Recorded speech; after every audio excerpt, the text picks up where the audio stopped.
사람들은 40년을 해로한 노부부라며 저희를 부러워합니다. 하지만 저는 밥상 맞은편에 앉은 저 인간이 어느 날 그 소리를 멈춰주기를, 그렇게 되기를 매일같이 빌어왔습니다. 입을 벌리고 반찬을 씹을 때마다 이새로 축축하게 새어나오는 저 소리. 쩝, 쩝. 40년입니다. 40년을 저 소리와 함께 살았습니다. 사람들은 오래 살면 미운정이라도 든다지만 아니요. 저 소리는 단 하루도 익숙해진 적이 없습니다. 도리어 해가 갈수록 제 고막을 찢고 들어와 온 신경을 긁어댔죠. 언제부터였을까요? 제가 저 남자와 마주 앉아 밥을 먹지 않게 된 것이.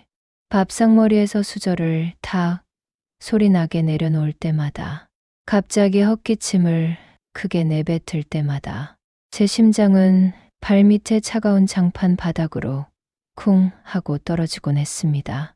그가 현관문 도어락 비밀번호를 누르는 소리만 들려도 제 등줄기에는 식은땀이 흘렀고 손끝은 파르르 떨렸습니다. 오늘은 또 무슨 꼬투리를 잡아 소리를 지를까? 오늘은 또 집안에 어떤 물건이 박살이 날까? 늘 조마조마하고 불안했습니다. 그는 제게 남편이 아니었습니다. 그저 제 숨통을 쥐고 흔드는 거대한 공포였죠. 이 집은 제게 위안을 주는 보금자리가 아니라 단 한 발자국도 벗어날 수 없는 숨 막히는 감옥이었습니다. 사람들은 제게 묻곤 했습니다. 그 지옥 같은 시간을 어떻게 맨정신으로 버텼냐고. 저는 대답하지 않았습니다. 버틴 적이 없으니까요.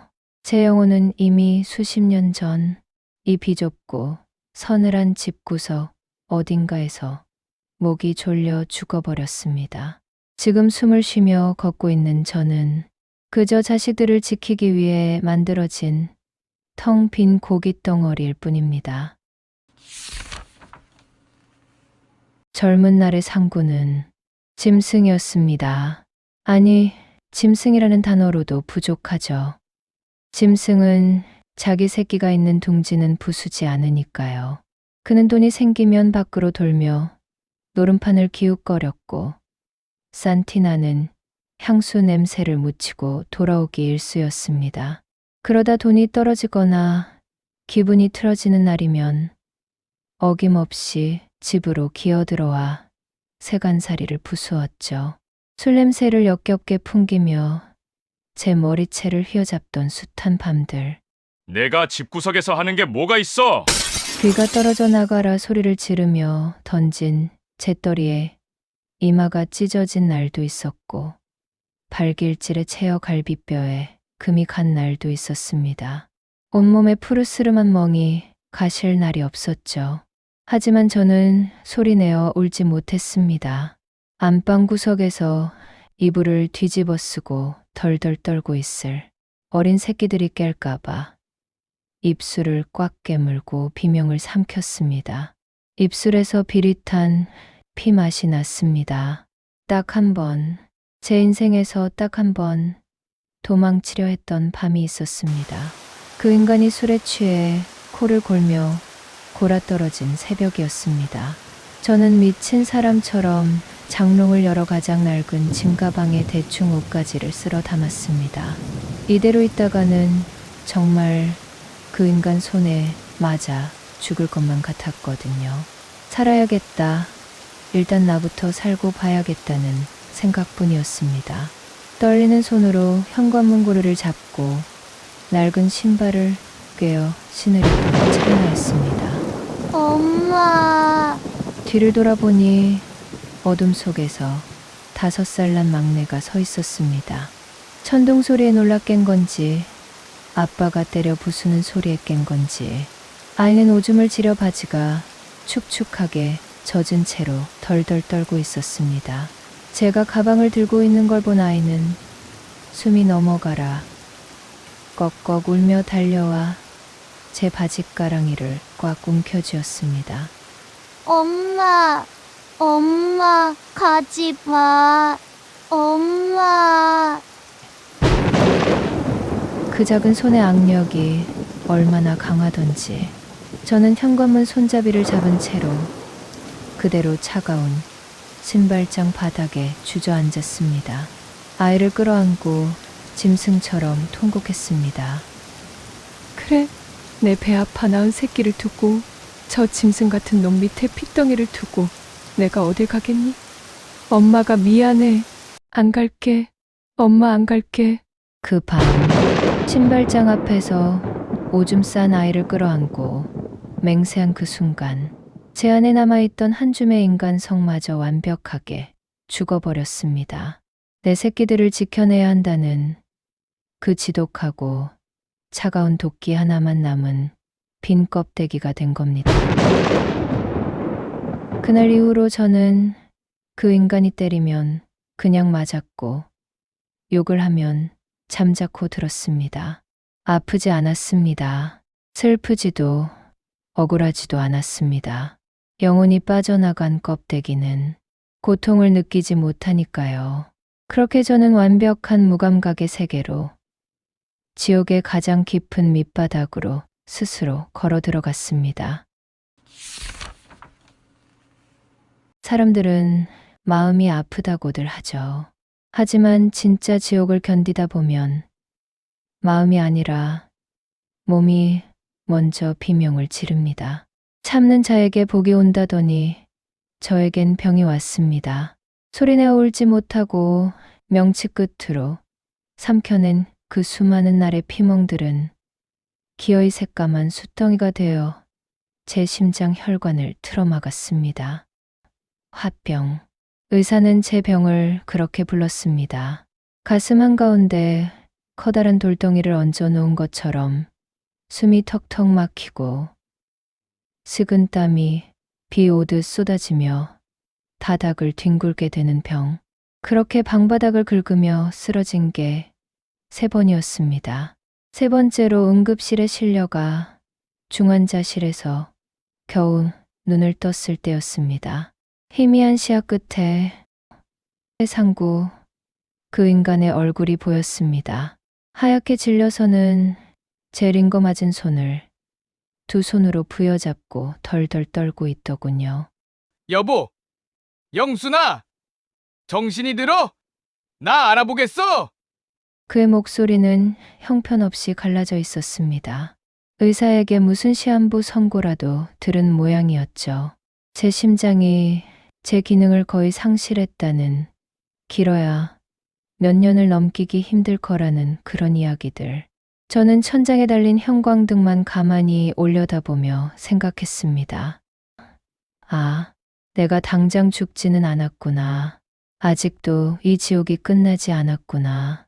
그날부터 상구는 완벽하게 다른 사람이 되었습니다. 수십 년간 손에 쥐고 있던 알량한 자존심도 밖으로만 나돌던 그 역마살도 다 때려치우고 집구석으로 들어앉았죠. 평생 부엌 문턱 한 번 안 넘던 인간이 허리에 앞치마를 두르더군요. 영순아, 몸은 좀 어때? 내가 시장 가서 단호박 사다가 푹고 왔어. 이거 한 술만 떠봐라. 속이 좀 편해질 거야. 상구가 김이 모락모락 나는 그릇을 들고 제 방문을 열었습니다. 그의 눈빛은 애처롭고 다정하고 심지어 절박해 보이기까지 했습니다. 밤마다 제 퉁퉁 부은 다리를 주무르며 눈물을 훔치기까지 하더군요. 내가 잘못했다. 내가 진짜 짐승만도 못한 놈이었어. 영순아, 이제 내가 다 잘할게. 남은 평생 당신 손발이 돼서 살 테니까 제발 불을 털고 일어나기만 해다오. 참 우습죠. 내 눈부시던 청춘을 피멍으로 물들이고 메말갔던 영혼을 발밑의 먼지처럼 짓밟아 말라 비틀어지게 할 때는 언제고. 이제 와서 내가 죽을까봐, 나이 들어 병든 자기가 혼자 덩그러니 남겨질까봐 벌벌 떠는 그 꼴이라니. 저는 상구가 들이미는 숟가락을 차갑게 밀어냈습니다.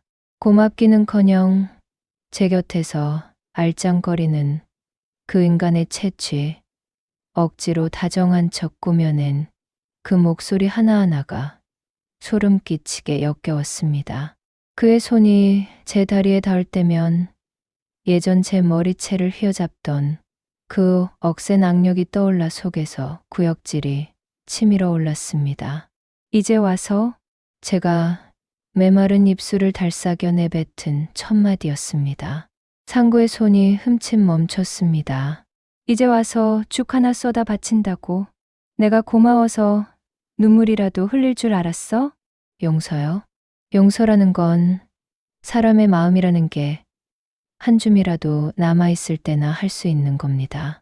제 마음은 이미 당신이 휘두른 폭력과 폭언 속에 잿더미가 된 지 오래입니다.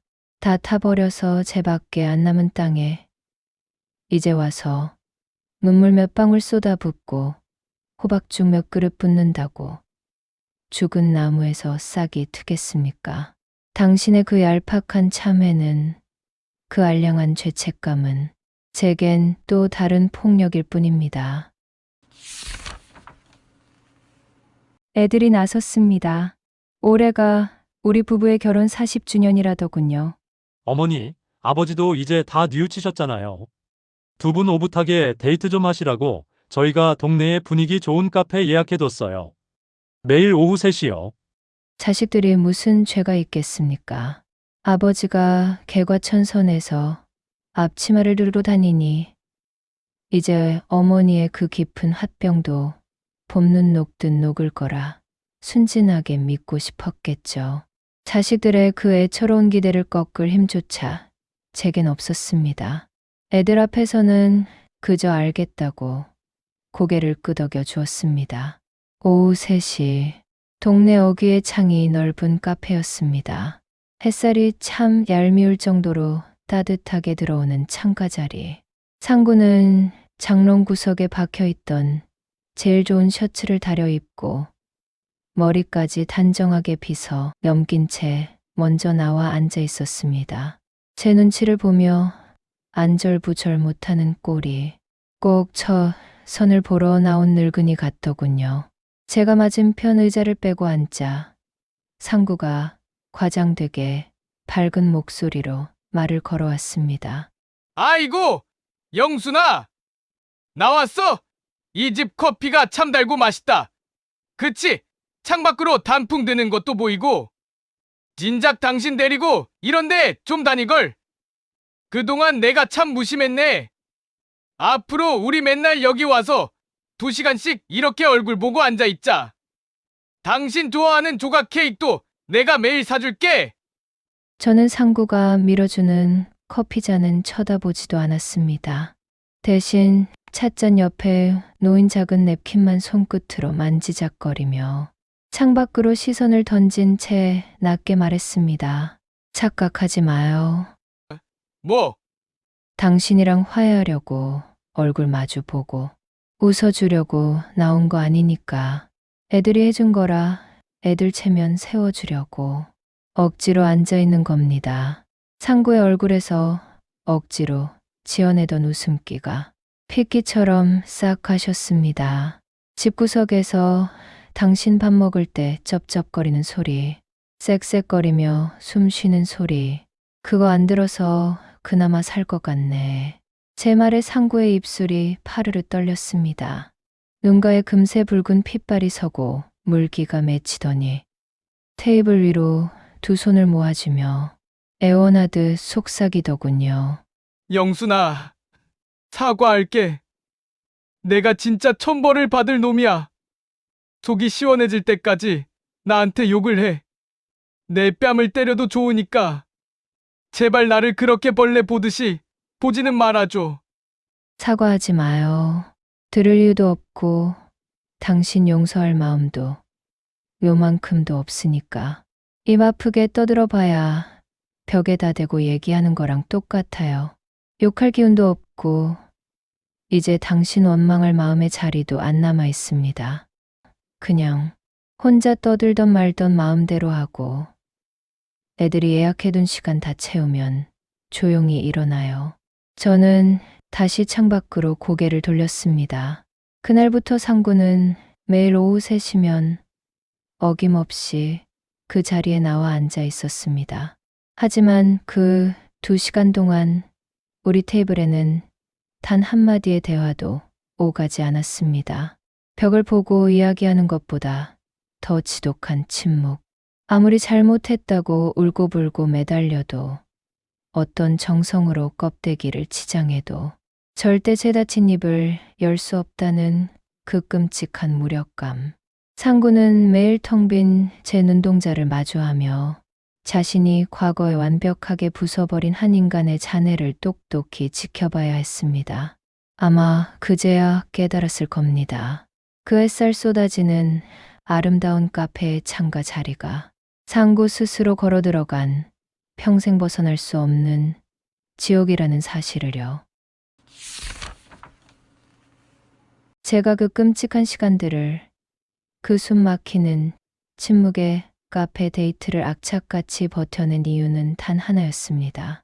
어두운 신발장 앞에서 빗물과 오줌에 젖은 제 바짓가랑이를 잡고 울던 그 막내, 그 핏덩이가 자라 제 짝을 찾아 온전하고 따뜻한 가정을 꾸리는 걸 두 눈으로 똑똑히 보는 것, 제 어미와는 다른 평범한 행복을 쥐어주는 것. 막내의 결혼식 날, 저는 제 평생 가장 곱고 비싼 한복을 차려입고 혼주석에 앉았습니다. 신랑 입장 소리에 맞춰 씩씩하게 걸어들어가는 아들의 넓은 등짝을 보며 저는 처음으로 마음속 깊은 곳에서 꽉 막혀있던 숨을 길게 내쉬었습니다. 이제 됐다. 영순아, 내 할 일은 다 끝났다. 이제 그만 쉬어라. 시 끝나고 가족 사진을 찍기 위해 단상으로 올라가던 길이었습니다. 눈앞이 새까맣게 암전되었습니다. 바닥이 훅 꺼지는 느낌과 함께 웅성거리는 사람들의 비명이 멀어지는 것을 끝으로 저는 의식을 잃었습니다. 마치 그날 그 시간만을 위해 초인적인 힘으로 밧줄을 붙들고 있던 사람처럼 목적지에 닿자마자 제 몸의 모든 태엽이 툭 하고 끊어져 버린 겁니다. 다시 눈을 떴을 때는 중환자실의 하얀 천장이 보였습니다. 온몸에 꽂힌 차가운 바늘들. 숨을 쉴 때마다 가슴이 칼로 찢기듯 아팠지만 이상하게도 마음만은 깃털처럼 가벼웠습니다. 여보, 영순아. 짐승이 울부짖는 소리가 들렸습니다. 상구였습니다. 얼굴은 눈물과 콧물로 엉망진창이 된 채 침대 밑에 무릎을 꿇고 제 손을 부여잡은 채 피를 토하듯 오열하고 있었습니다. 제발 눈 좀 떠봐. 영순아, 내가 다 잘못했어. 당신한테 지은 죄 평생 빌면서 당신한테 다 갚을게. 제발 나만 두고 가지 마. 나 용서해주고 가. 응, 여보, 제발. 그는 마지막 순간까지 이기적이었습니다. 자신이 40년 동안 저지른 그 끔찍한 폭력과 죄악을 제가 죽기 직전에 흘리는 눈물 몇 방울로 퉁치고 싶었던 겁니다. 저 여자가 마지막에는 그래 다 용서한다 한마디 해주고 눈을 감아야 혼자 남은 자신이 죄책감 없이 두 다리 뻗고 남은 여생을 살 수 있을 테니까요. 저는 무거운 고개를 천천히 돌려 제 위로 쏟아지는 상구의 눈물을 빤히 바라보았습니다. 그리고 남은 힘을 쥐어짜내어 상구가 꽉 부여잡고 있던 제 손을 아주 천천히 스르륵 빼냈습니다. 제 손이 빠져나가자 상구의 동공이 공포로 미친 듯이 흔들렸습니다. 저는 헐떡이는 산소호흡기 너머로 똑똑히 발음했습니다. 제 인생의 마지막 대사이자 그에게 남기는 유언이었습니다. 이제 당신 그 끔찍한 숨소리 안 들어서 참 좋다. 상구의 울음소리가 허공에 그대로 얼어붙었습니다. 그의 얼굴에 번지던 그 지독한 절망. 영원히 용서받지 못했다는 완벽한 공포. 그것이 제가 남긴 가장 완벽한 복수였습니다. 저는 눈을 감았습니다. 한 줌의 용서도 티끌만한 미련도 남기지 않았습니다. 홀로 남은 그 인간은 이제 죽는 날까지 텅 빈 집구석에서 내가 내 손으로 내 아내를 지옥으로 밀어넣고 죽였다는 그 끔찍한 죄책감 속에 발버둥 칠 겁니다. 차라리 제가 악을 쓰고 욕을 하며 원망했다면 핑계라도 될 수 있었을 텐데 말입니다. 그는 스스로 만든 영원한 무간지옥에 갇혔고 마침내 저는 온전히 자유로워졌습니다.